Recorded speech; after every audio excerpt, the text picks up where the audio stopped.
Una sa lahat, pampasaherong bus sa Sorsogon nasunog sa gitna ng biyahe.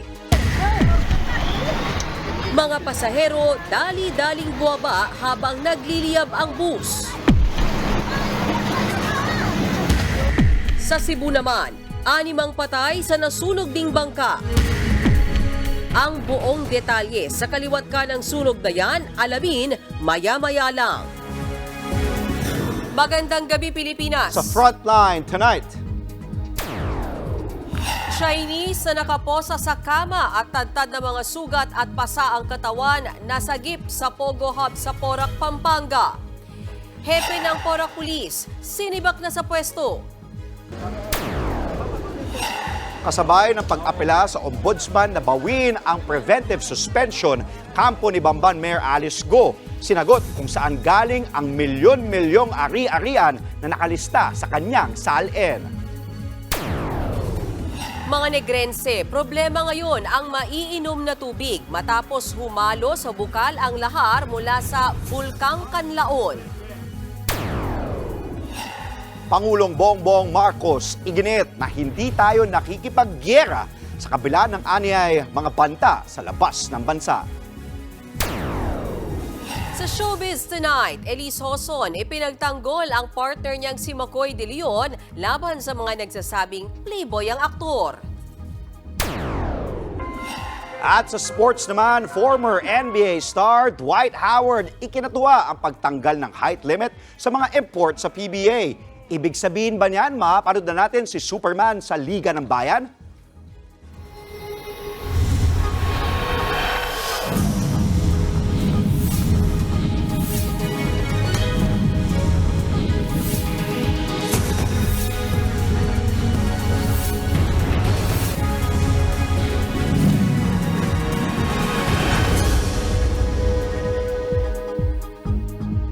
Sinibak na sa pwesto ang hepe ng Porac Police kasunod ng isinagawang raid sa isang Pogo Hub sa naturang bayan. Higit 100 dayuhan ang nasagip, kabilang ang isang Chinese na nadatnang nakaposa sa kama at tadtad ng mga sugat at pasa sa katawan. Nasa frontline ng balitang yan si Gary De Leon. Uhaw, nanlalambot at nakaposa sa bed frame. Ang lalaking Chinese na ito nang abutan ng mga otoridad sa labas ng Lucky South 99 Pogo Hub sa Porac, Pampanga. Nang lapitan, nakita ang mga sugat sa mukha ng lalaki. Tadtad din ng pasa ang kanyang katawan. Yan ang bakas ng pananakit at pagpapahirap na dinanas ng biktima sa loob ng Pogo Hub. Naglunsad ng raid at rescue mission ang mga pulis at tauhan ng Presidential Anti-Organized Crime Commission o PAOCC. Yan ay matapos makatanggap ng torture video na kuha umano sa loob ng compound. Ang lalaking nasa cellphone video bumanaw na dahil sa sinapit. Hinahanap ang kanyang katawan pero kami rin po ay nakatanggap ng report sa kasamaang palad ang kanyang katawan po ay reanimate. 158 dayuhan ang nasagip mula sa compound. Pinakamarami sa kanila ang mga Chinese na 126, habang iba ay Vietnamese, Malaysian, Burmese at Korean. Bukod sa mga dayuhan, may nasagip din 36 na mga Pilipino. Gusto pa sana ipagpatuloy ng PAOCC ang operasyon pero hindi pa nila mapasok ang iba pang bahagi ng compound. Kailangan pa kasing amyendahan sa korte ang search warrant na hawak nila. Hindi kasi nakasaad dito kung ano ang partikular na lugar ang maaari nilang pasukin. Sa ngayon, nakabantay muna ang mga tauhan ng PNP Special Action Force sa paligid ng compound. Kami din po ay nag-aantay. Baka naman may pakilalang may-ari, manager na ang compound na yan para mas matanong din po namin sila kung bakit may mga bukbuk sarado ng mga tao na galing doon sa loob. Ayon naman sa PAOCC, dati na palang na-raid ang Lucky South 99 noong 2022. Iba pa ang tawag sa compound doon. Pero dito rin na-rescue ang nasa 40 Chinese na dinukot. Sa kabila nito, muling nakakuha ng permit to operate mula sa Pagor ang Pogo Hub. Nito lang nakaraang taon. Iniimbestigahan na ng PAOCC kung paano nakapagpatuloy ng operasyon ng Pogo Hub. Samantala, may sarili na ring imbestigasyon ang Philippine National Police sa sinalakay na compound. Pero habang gubugulong yan, sinibak na sa pwesto ang hepe ng Porac, Pampanga Police. Kailangan natin malaman bakit hindi nila natunugan ito na nag-ooperate ito illegally. And of course, titingnan din natin, meron bang liability ang LGU na i-exist itong company na ito na napakalaki. Tinitingnan din daw ng PNP ang anggulong may kaugnayan ng Pogo Hub sa Sunyan Technology sa Bamban, Tarlac. Sa ngayon, dinala sa holding area ng PAOCC sa Pasay City ang mga nasagip na Pogo worker. Sumailalim na sa profiling ang mga dayuhan bago iproseso ang pagpapauwi sa kanilang mga bansa. Nagbabalita mula sa Frontline, Gary De Leon, News 5. Ibinunyag ni Senator Win Gatchalian ang umano'y lumalawak na koneksyon ng mga Pogo sa bansa. Ayon kay Gatchalian, sangkot na rin sa Pogo ang ilang politiko, pulis at opisyal ng Bureau of Immigration. Naniniwala rin ang senador na pinopondohan ng mga dayuhang may kinalaman sa Pogo ang mga lokal na sindikato. Hindi raw imposibleng may mga koneksyon na rin ang mga ito sa mga hukuman sa bansa. Yan ay base raw sa ipinakitang Pogo Web ng mga intelligence agency sa ginanap na executive session ng Senado. Kinilabutan ako no, dahil nga na-confirm ng ating mga intelligence agency yung kinakatakutan natin na lumalalim na yung ugat nitong Pogo.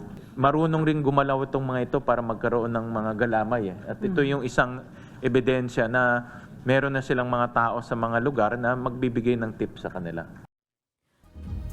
Sa programang Sa Totoo Lang ng 1PH, sinabi ni Winston John Casio, tagapagsalita ng Presidential Anti-Organized Crime Commission, na nagsimulang dumami ang mga Pogo sa bansa noong nakaraang administrasyon. Naging maluwag daw si dating Pangulong Rodrigo Duterte sa mga online gaming hub. Tandaan po natin na ang dating administrasyon ay pinayagan pumasok at magkaroon ng influx ng mga online gaming hubs dito sa Pilipinas. It has created multiple industries, so to speak, upon which so many Filipinos derive their livelihood po. Samantala, sinagot ng kampo ni Bamban Mayor Alice Go kung saan galing ang milyon-milyong halaga ng ari-arian ng alkalde na nakalista sa kanyang SALN noong nakaraang taon. Kasabay niyan ng pag-apela ng kampo ni Go na bawiin ng ombudsman ang kanyang preventive suspension. Nasa frontline na balitang yan si Rainiel Pawid. Maagang dumulog sa Office of the Ombudsman ang legal team ni Bamban Mayor Alice Go. Inapela nila ang preventive suspension na inisyu laban sa alkalde. Sana i-lift na yung kanyang suspension. Napakahaba ng 6 months eh. Matatanda ang sinuspindi si Go para hindi niya maimpluwensyahan ang investigasyon sa umunoy pagkakadawit niya sa Pogo operation sa kanyang bayan. Sa kanilang motion, sinabi ng legal team ng mayor na walang matibay na ebidensya ang Department of the Interior and Local Government para ihain ang reklamo laban kay Go. Depensa rin nila kumpleto ang dokumento ng sinalakay na Pogo nitong Marso. Bakit hindi niya i-issuean ng mayor's permit yun? Kung ang aplikante compliant. Kasi meron tayong batas na Anti-Red Tape Act tsaka yung Ease of Doing Business. Pag hindi ka nag-issue ng mayor's permit, ikaw naman ang kakasuhan. Ngayon, nag-issue siya ng mayor's permit, sinuspende naman siya. Bukod kay Go, sakop din ng preventive suspension ng Business Permit and Licensing Office Head ng Bamban na si Edwin Ocampo at Municipal Legal Officer na si Aiden Sigua. Sabi ng abogado ni Mayor Alice Go, nais pa rin magbalik serbisyo ng alkalde. Pero nang tanungin kung kumusta si Go, natutulala na rin daw ito sa kaliwat kanang batikos na ibinabato sa kanya. Sa ipinadalang liham ni Go kay Senator Risa Hontiveros kahapon, sinabi ng alkalde na alam niyang may kumakalat na balitang si Lin Wenyi ang tunay niyang ina. Pero kasinungalingan daw yan. Si Amelia Lial daw ang totoo niyang nanay. Kaya ang kampo ni Go nananawagan muli kay Amelia na lumutang na. Kung mahal mo yung anak mo, lumabas ka, tulungan mo. Ikaw ang makakapagpatunay sa buong Pilipinas kung ikaw talagang nanay niyan. May hamon din ang kampo ni Go sa mga nagpupumilit na Chinese national ang alkalde. Ilabas nyo yung Chinese passport, ilabas nyo yung Chinese birth certificate, ilabas nyo yung mga Chinese na nakakakilala sa kanya. Sinagot din nila ang tanong kung saan galing ang nakalululang yaman ni Mayor Go. Base sa huling Statement of Assets, Liabilities and Net Worth o SALN ni Go noong 2023, aabot lahat sa mahigit 367 million pesos ang mga ari-arian at utang niya noong nakaraang taon. Kasama sa mga nakalista sa SALN ni Go ang 9 na property sa Bulacan at Tarlac, mga dump truck, alahas, shares sa ilang kumpanya, pati ang helicopter na una niyang sinabi sa hearing na naibenta na sa isang British company. Bulk of the money na ginamit niya sa helicopter galing sa tatay niya. Ang tatay niya may pabrika sa China ng fabrics. Handa raw silang magsampa ng cyber libel case laban sa mga nagpapakilalang kamag-anak ni Go, pati sa mga nagdadawit sa alkalde sa money laundering. Nagbabalita mula sa Frontline, Rainiel Pawid, News 5. Pumalo na ang lahar sa pinagkukunan ng tubig sa Canlaon City kasunod ng pagputok ng bulkang Canlaon. Kaya ang mga residente pahirapang makakuha ng malinis na inuming tubig. At live mula sa Canlaon City, Negros Oriental, nasa frontline ng balitang yan si Gio Robles. Gio, kamusta? Gaano kahirap ngayon ang supply ng tubig dyan? Mean, sa kabila ng kontaminasyon ng lahar sa supply ng tubig dito sa Canlaon City, nilinaw ng LGU na hindi pa ito maituturing na water crisis. Bukod sa Canlaon City, may kontaminasyon din ng lahar sa mga pinagkukunan ng tubig sa bayan ng La Castellana at La Carlota City sa Negros Occidental. Sa gitna nito, hindi pa naiaalis ang lahar na halos nanigas at kumapit na sa mga dinaanan nito. Tubig na may halong lahar ang bumabagsak sa Bahi-Bahi Falls sa bayan ng La Castellana sa Negros Occidental. Mula sa talon, mabilis na dumaloy sa mga ilog ang tubig na may lahar. Sa Canlaon City naman sa Negros Oriental, bakas pa rin ang lahar mula sa bulkan. Apektado rin ang isa pang falls sa naturang lungsod. Malinis at malakristal na tubig ang umaagos sa talon na ito sa Canlaon City sa Negros Oriental. Pero ngayon, nagkulay abo ang tubig matapos salantain ng rumaragasang lahar mula sa Canlaon Miyerkules ng hapon. Dahil sa lahar flow, problema ngayon ng mga residente ang malinis na tubig, lalo't umabot sa mga bukalang lahar. Kami kumukuha ng uminom pero ngayon hindi na po kami kumukuha kasi natatakot po kami. Lasa po ng putik. Lahar talaga para sulfur ng amoy niya. Kinumpirma ng Canlaon LGU na kontaminado na ng lahar ang kanilang water supply. Ganito kakapal ang lahar mula sa Mount Canlaon. Kung titignan niyo, ayan, sobrang lapot, parang simento pero pinaghalong asupre at putik ito na bumalot sa mga bato. Nagrarasyon naman ng malinis na tubig ang LGU sa mga residente gamit ang mobile water purification system. Pero sa 10,000 litro na kailangan araw-araw, halos kalahati lang ang kaya nilang iproseso. Kaya nagpapasaklolo ng lungsod sa national government. Delikado sa kalusugan ng tao kapag nakainom ng tubig na may halong lahar. If contaminated ng lahar or sulfur po ang tubig, most likely magkakaroon ng GI problem, gastrointestinal problem like LBM, loose bowel movement, most likely will lead to dehydration. Maging mga tanim at halaman hindi nakaligtas sa pinsala ng lahar. Sa ngayon, patuloy na inaalam ng Department of Agriculture ang pinsala sa agrikultura dulot ng pagputok ng bulkan. May nakahanda na silang tulong sa mga apektadong magsasaka at mangingisda. Sa huling datos ng FIVOX, nasa higit 3,000 tonelada ng asupre ang ibinuga ng Canlaon. Nananatili ito sa Alert Level 2 at ipinagbabawal ang pagpasok sa 4-kilometer radius danger zone.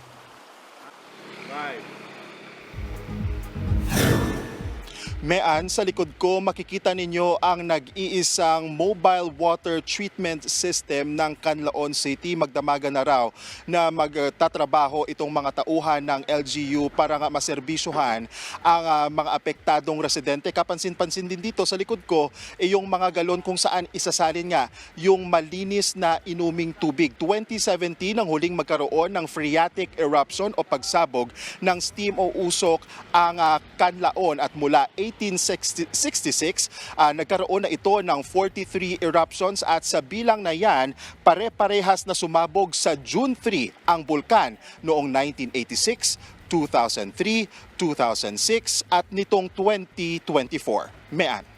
Gio, isang mabilis na tanong lang ako. Of course, ang priority, inuming tubig at ginagawa niya ng paraan ngayon. Pero kasi nabanggit mo rin sa report mo yung bukal, yung talon, source din yan ng tubig na ginagamit sa araw-araw. Hindi na rin yan magamit dahil contaminated. Paano yon? Yung mga panlaba, panghugas ng pinggan, saan sila kumukuha ngayon yan? Alam mo, Mayan, sariling sikap yung LGU para masuplayan nga ng tubig yung mga residente bukod nga sa iniinom nila. Yun nga din sa mga pang-araw-araw na ginagamit nila, LGU yung nagsusupply noon. Alam mo, Mayan, dito sa mga bayan na nakapalibot sa Canlaon, halos lahat ng pinagkukunan nila ng tubig ay nanggagaling nga sa bulkan. Kaya ngayon, problema nga talaga kung paano nga maitatawid yung mga pang-araw-araw nila. Kaya inaabisuhan na rin yung mga residente na magtipid muna sa paggamit ng tubig. Mayan. Alright, maraming salamat sa iyo, Gio Robles.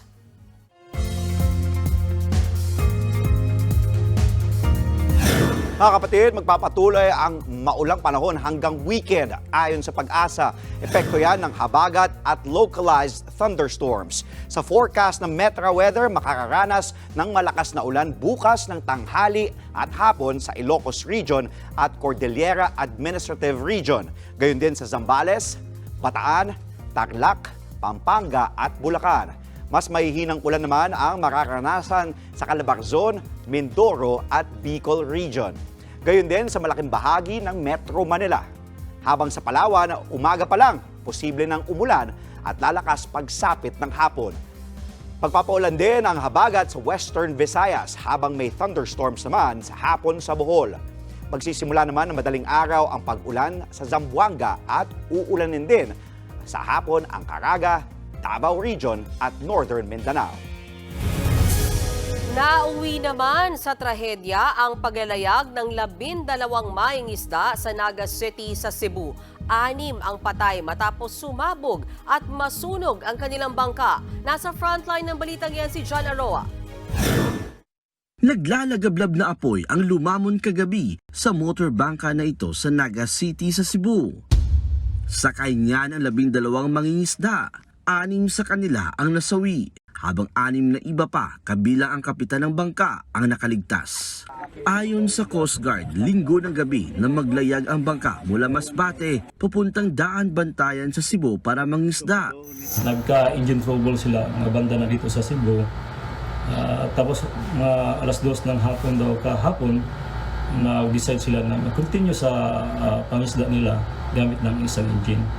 Habang nag-underway, kinukumpuni naman nila yung makina, makasakaling maayos. Then yung kinagabihan na yun, habang sa pag-ayos ng makina, yung na-damage, nagka-trouble ng makina, doon daw nag-umpisa yung may explosion daw na nangyari.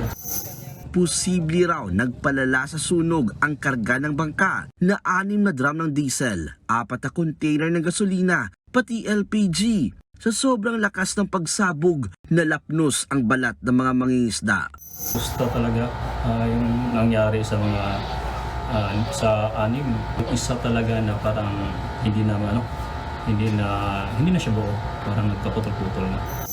Inalala naman ng kapitan ng bangka na si Mark Anthony ang nangyaring trahedya. Buto niya. Nasa itaas ako ng fishing boat, nagtitimon. Nung pagsabog, nasunog ang buong bangka. Agad ako tumalon para akong nawala ng malay. Ayoko pang mamatay, kaya sumisi talaga ako sa dagat para mabuhay. Iniimbestigahan pa kung ano ang sanhi ng pagsabog at pagkasunog ng bangka. Wala namang nakikitang indikasyon ang Coast Guard na may dalang dinamita ang mga mangingisda. Nagbabalita mula sa frontline, John Aroa, News 5. Isang bus naman ang biglang nagliyab sa gitna ng biyahe sa Matnog, Sorsogon. Ang mga pasahero, dali-daling bumaba sa bus. Nasa frontline ng balitang yan, si Brian Basa. Nabalot ng nagangalit na apoy ang pampasaherong bus na ito. Kuha yan sa bahagi ng Maharlika Highway na sakop ng Barangay Pawa sa Matnog, Sorsogon. Bago sumiklab ang apoy, makikitang nagmamadaling nagsibabaan ang mga pasahero. Batay sa inisyal na investigasyon, biglang huminto sa highway ang bus dahil sa umunoy problema sa makina. Yung konduktor, nag-check siya ng tubig sa radiator. Tapos nung nag-check siya, biglang may apoy galing sa engine. Ayon sa mga otoridad, nakatanggap sila ng tawag tungkol sa sunog mula sa isang concerned citizen. Agad naman silang rumisponde at mabilisan naapula ang apoy. Hindi naman nasaktan ng driver, konduktor at 44 na pasahero ng bus. Pero ang bus natupok ng husto at nadamay rin sa sunog ang ilang gamit ng mga pasahero. Pinagtataka naman ng pulis kung bakit bigla umanong nawala ang driver ng bus sa kasagsagan ng sunog. Pagkatapos po mangyari yon, biglang umalis po itong driver. Nawala sa insidente at habang nasusunog, umalis itong driver. Nakikipagtulungan na raw ang mga pulis sa kumpanyang pinagtatrabahuhan ng driver para makapagbigay ito ng pahayag. Mula Pasay City, papunta sanang Matnog Port ang bus para tumawid sa Samar at Leyte. Nakasakay din naman agad sa ibang bus ang mga apektadong pasahero. Inaalam pa ng Bureau of Fire Protection sa Matnog ang mitsa ng apoy. Nagbabalita mula sa Frontline, Brian Basa, News 5. Mga kapatid, Ed Linggaw po, nasa Estados Unidos, Canada o saan mang dako ka ng mundo, manatiling may alam at may pakialam sa mga mainit na balita dito sa ating bansa. Simulan natin ang bawat araw sa tuloy-tuloy na balita sa Frontline. Mag-follow at mag-subscribe sa social media pages ng News 5.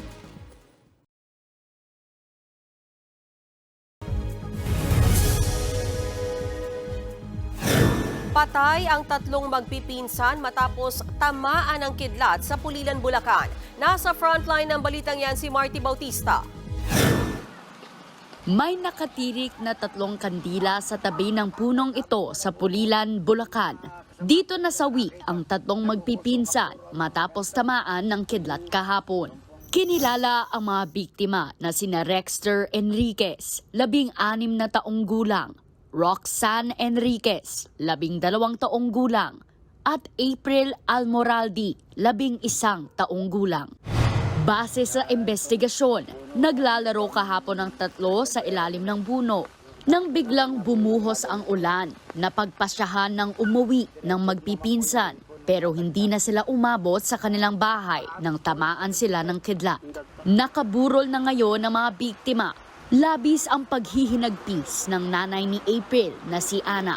Kwento niya, mahina lang ang ulan noong lumabas ang kanyang anak para makipaglaro sa kanyang mga pinsan. Masakit man po, ngunit kaya ko pong tanggapin alang-alang po sa akin pong 5 anak pong naiwan pa po sa akin. Kakayanin ko po para po sa aking mga anak at sa aking pong pamilya. Ganito rin ang nararamdaman ng ama ni Rexter na si Roberto. Ang masasabi ko naman po sa aking anak, maraming salamat kahit na lang sa maiksing panahon na nakasama kita. Surrender ako sa iyo, saludo po ako sa kanya. Napakabait kong bata yun. Kanina nagpaabot ang DSWD Region 3 ng tig 10,000 piso bilang tulong sa mga pamilya ng biktima. Ngayong umiiral ang hanging habagat, nagbabala ang pag-asa na mapapadalas ang thunderstorms na may kasamang pagkidlat. Ang nangyayari po sa thunderstorm, sa lightning activity is nagko-connect po yung grounds po dito sa baba at saka po yung grounds po sa taas. Usually po na nagdudugtong po yan dun sa areas kung saan may matataas po na mga puno, na mga poste. Paalala ng pag-asa, umiwas sa open area kapag umuulan at kumikidlat. Huwag ding lumapit sa mga puno o poste na pwedeng tamaan ng kidlat.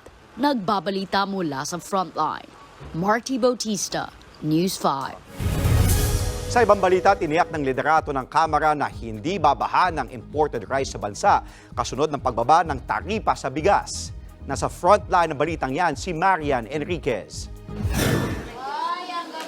5 hanggang 6 na piso. Ganyan ang inaasahang mababawa sa halaga ng kada kilo ng bigas kasunod ng ipinag-utos na pagbabawa sa taripa sa imported rice. Mula kasi sa kasalukuyang 35%, gagawin na itong 15% hanggang 2028. Pero sa kung kailan ito mararamdaman sa merkado? We want this to happen as soon as possible. That's why we've been meeting and we want this to be felt as soon as possible. Obviously, it would be, very desirous na even before the SONA, mangyari to. And I don't think naman it's impossible. Yan ang sinabi ni House Speaker Martin Romualdez sa pulong kasama ang ilang stakeholders sa rice industry tulad ng retailers, Department of Agriculture at Department of Finance. Pero aminado si Romualdez na may pag-aalangan mula sa mga rice importer na nakausap nila, lalo na yung mga kabibili lang ng mga mas mahal na taripa. We spoke to the importers last night. So I said, hindi, pwede pa rin pag-usapan yan. Average down na lang kayo. May tariff reduction, bumili ka na ng mas mura ngayon, di ba, kasi may savings, di ba? So i-average mo na lang down. Bukod sa mga rice importer, humihirit din ang mga rice trader. Sana raw hayaan munang maubos at mabenta sa kasalukuyang presyo ang kanilang mga nabiling bigas. Yung mga nasa supply and value chain po natin, may tatamaan po. And then, after po nito, ano po ba yung mangyayari sa next harvest? Dapat masigurado po ng itong gagawin po na reduce ng tariff, yung safety net po ng ating mga lokal na magsasaka. Sa ngayon, hindi pa raw napag-uusapan kung kailangan ng maglatag ng Suggested Retail Price o SRP para sa bigas. Pagtitiyak ng liderato ng Kamara, prioridad pa rin ang locally produced rice. Papasok lang daw ang mga inimport na bigas para punan kung mayroong shortfall o pagkukulang. Ikinatatakot kasi ng mga local producers na babaha ng mga imported na bigas. Pero pagsisiguro ni Romualdez, There will be no flooding because the constant flow of rice will just be as is regulated.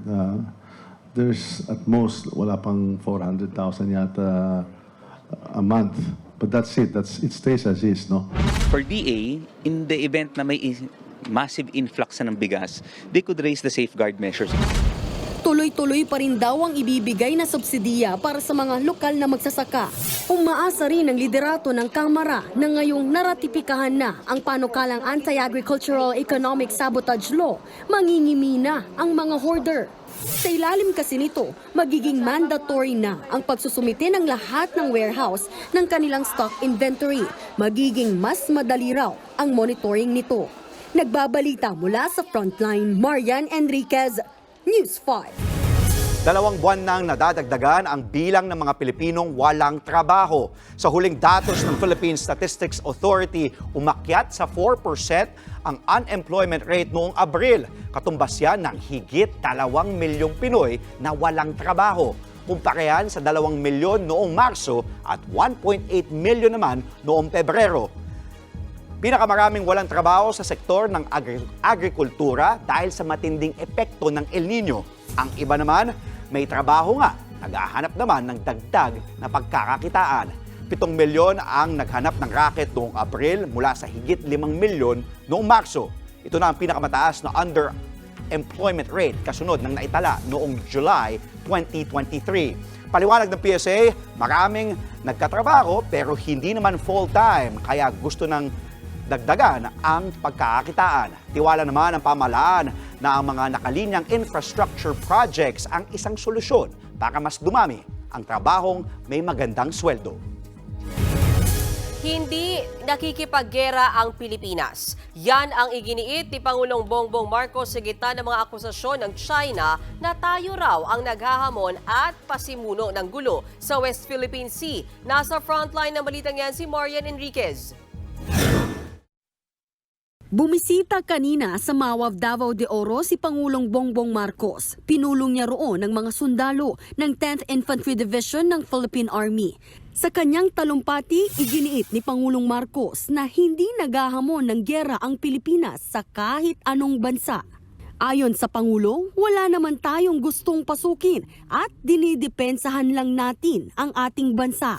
Kung nagawa raw ng ating militar na depensahan ng Pilipinas laban sa mga aniyay internal threat, tiwala ang Pangulo na magagawa rin ito ng mga sundalo sa mga banta sa labas ng bansa. Sinabi yan ng Pangulo sa gitna ng akusasyon ng China na Pilipinas daw ang naghahamon at pasimuno ng gulo sa South China Sea. Nito lang Martes naiulat ng Chinese media na sinira raw ng mga tauhan ng Philippine Navy ang fishing nets o lambat ng mga mangingisdang Chinese sa Ayungin Shoal. Pasok ang Ayungin Shoal sa exclusive economic zone ng Pilipinas. Bago yan, naglabas din ng China ng video na umano'y panunutok ng baril ng sundalong Pinoy sa tauhan ng China Coast Guard sa Ayungin Shoal. Ang mga akusasyong yan, pinalagan ng Armed Forces of the Philippines. Giit ng AFP, nililihis lang ng China ang atensyon ng publiko mula sa kanilang iligal at agresibong mga aksyon. Ayon naman kay Senator Francis Tolentino, isa pa sa mga pinangangambahan ngayon ang panghuhuli ng China ng mga anilay trespasser sa South China Sea simula sa June 15. Kailangan na raw itong paghandaan ng ating Department of Foreign Affairs. Sabi ko sa DFA kahapon, paghandaan nila yung mangyayari, kung ano yung mga kasong isasampa, kung sakaling manghuli ang China, kahit isang mangingisda lang, lalabagin ng China lahat ng batas. Sa ngayon, dumarami raw ang mga naitatalang aktibidad ng China sa West Philippine Sea. Ayon kay US Maritime Security Expert Ray Powell, palapit na rin daw ang mga barko ng China sa ating teritoryo. I think at this point what we can say is that China still believes that its best course of action is to try to escalate the Philippines off of its stance. Nagbabalita mula sa Frontline, Marian Enriquez, News 5.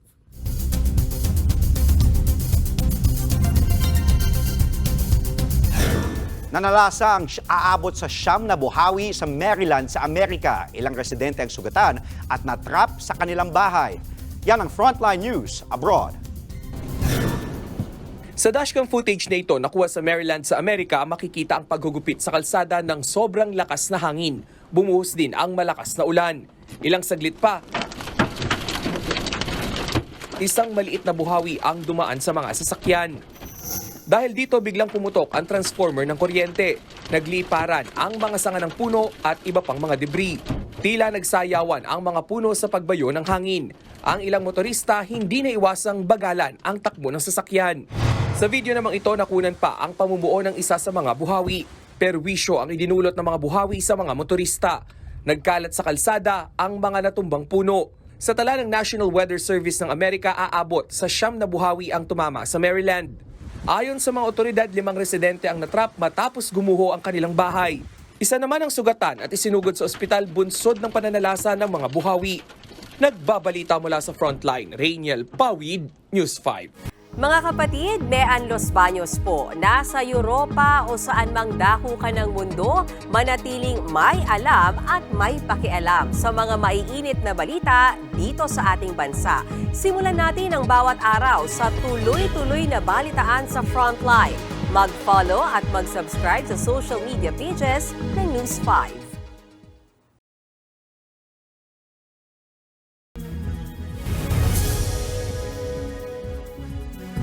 Kahit simbahan, hindi sinanto ng isang kawatan sa Samal, Bataan.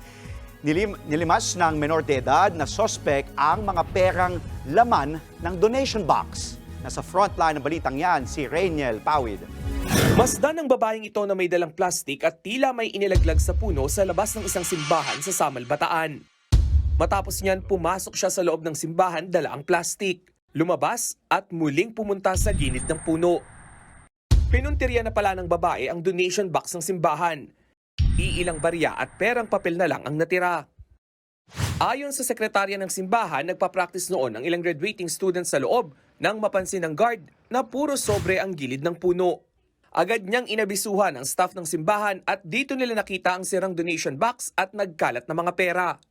Hindi nahagip sa CCTV ang aktwal na pagnanakaw pero nakitang 2 beses bumalik sa simbahan ng salarin para umano limasin ang laman ng donation box. Siguro kung hindi po ito plinano, hindi niya po alam kung ano po ito Kasi wala po nakasulat na donation box or something. So siguro po naplano niya po ito. Malaking bato raw ang ginamit para matanggal ang kandado ng donation box ng simbahan. Hindi pa matukoy ang kabuuang halaga ng ninakaw pero may impormasyon daw silang natanggap na nagpabuo ng pera ang salarin sa isang convenience store at pawn shop na aabot sa 12,000 pesos. Inaalam na ng Samal Police ang pagkakakilanlan ng sospek na menor de edad. Nagbabalita mula sa Frontline, Rainiel Pawid, News 5. Sinuspindi ng Archdiocese of Manila ang paring nakaalitan umano ni Novaliches Bishop Antonio Tobias sa Tondo, Maynila. Patuloy daw kasi ang pagsuway ni Father Alfonso Valeza sa mga utos ng Archbishop ng Maynila. Inalis din ang pari bilang parochial administrator ng St. Joseph Parish of Gagalangin at hindi na rin siya papayagang magsagawa ng misa at iba pang sakramento. Wala pang pahayag si Father Valeza tungkol dito. Kamakailan lang nang masangkot si Father Valeza sa umano'y alitan kay Bishop Tobias. Pero ayon sa Vicar General ng Archdiocese, nagpunta lang ang obispo sa simbahan sa Tondo para tumulong sa turnover ng bagong parochial administrator. Si Father Al kasi meron siyang mga advocacy, sila expose niya ng mga anomalies, corruption in the church. But that is not the reason why he's being pulled out. Sinabi sa kanya ni Cardinal, yung mga allegations mo, magbigay ka ng proof. And then we will ask Bishop Tobias to investigate, at kung yung mga allegations mo are true, then those who are responsible will be sanctioned also.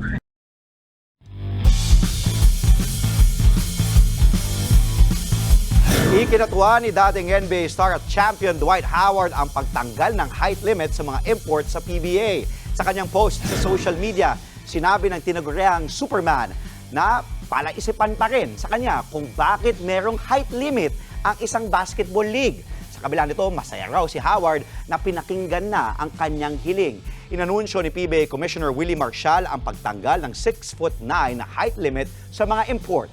Matatandaan na dati nang nagpahayag ng interes si Howard na makapaglaro sa PBA. Yan ay matapos siyang maglaro kasama ang Pinoy players sa Strong Group Athletics sa Dubai noong Enero. Kaya ang tanong ngayon ng fans, mapanood na ba natin kaya sa PBA ang dating Lakers star? Yan ang dapat nating abangan.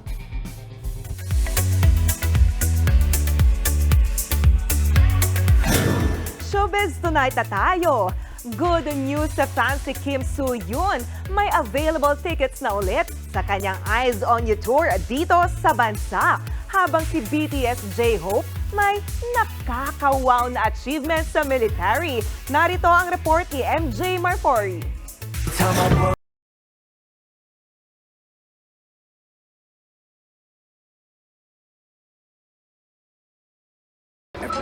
Boss daw muna sa pagiging J-Hope at ang dapat daw itawag sa kanya, Sergeant Jung Ho Sok. Yan ang sinabi ng BTS member sa sinalihan niyang presentation contest sa military na Strong Warrior Army. Paliwanag ng K-pop star, mas priority niya ngayon na protektahan ang South Korea sa halip na maging K-pop star. Kaya naman proud daw siya na maging bahagi ng Korean Army. Dahil sa speech niya na yan, napanalunan ni J-Hope ang grand prize sa nasabing contest. April 2023 nang pumasok si J-Hope sa military duty at nakatakda na itong matapos sa October 17. May pa-happy dance naman sa Bohol si Sandara Park to the tune of remix version ng Bakit Ngayon Ka Lang ni Ogie Alcacid. Extra special yan dahil napasayaw niya rin ang Korean actor na si Jung Il-woo.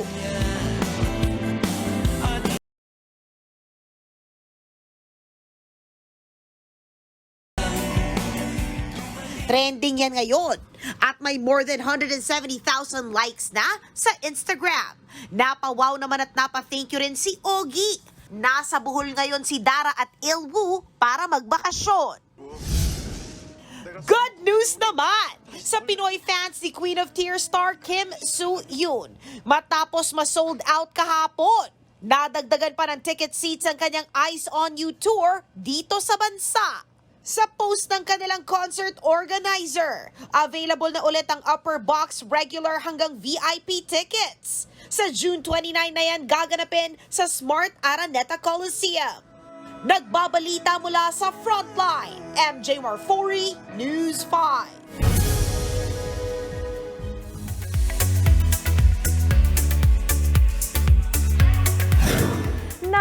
Stay strong ang ilang netizens nang ipagtanggol ni Elise Hoson ang partner niyang si McCoy De Leon sa mga tumatawag sa aktor na playboy.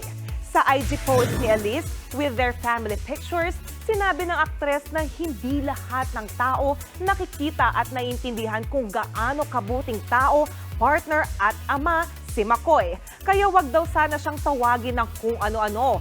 Gaya ng lahat, tao lang din daw si McCoy. Napakomment tuloy ang ilan nilang celebrity friends ng Stay Strong at Macleese Forever. Bukod sa post, marami ring naintriga sa story ni Elise kung saan niya nabanggit na I did something that hurt him or si McCoy really bad. Sa huli, sinabi ni Elise na strength niya si McCoy at na-appreciate niya ang aktor. Speaking of pagtatanggol, to the rescue rin si Taylor Swift kay Lady Gaga sa chismis na buntis ang paparazzi singer. Napakomment mismo si Taylor sa videong ito ni Lady Gaga kung saan itinanggi niya ang pregnancy rumor. Say ni Tay-Tay, invasion of privacy at irresponsable ang pagko-comment sa katawan ng mga babae. Hindi rin daw obligado si Lady Gaga o ang kahit sinong babae na mag-explain tungkol dito. Nagugat ang pregnancy rumors kay Lady Gaga matapos mapansin ng netizens ang tila baby bump ng singer sa kasal ng kanyang kapatid. At yan ang latest and hottest sa showbiz tonight. Ako si Jana Lipon. Happy Thursday mga kapatid!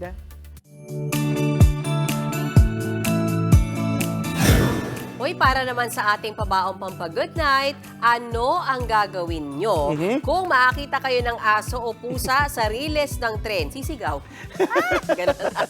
Kasi mayan, sa LRT1, operator ng tren na ang nag-adjust sa isang asong pagala-gala. Aba, makikita sa viral video na ito ang mabagal na pagpapatakbo ng tren sa bahagi ng Hill Puyat Station noong Sabado.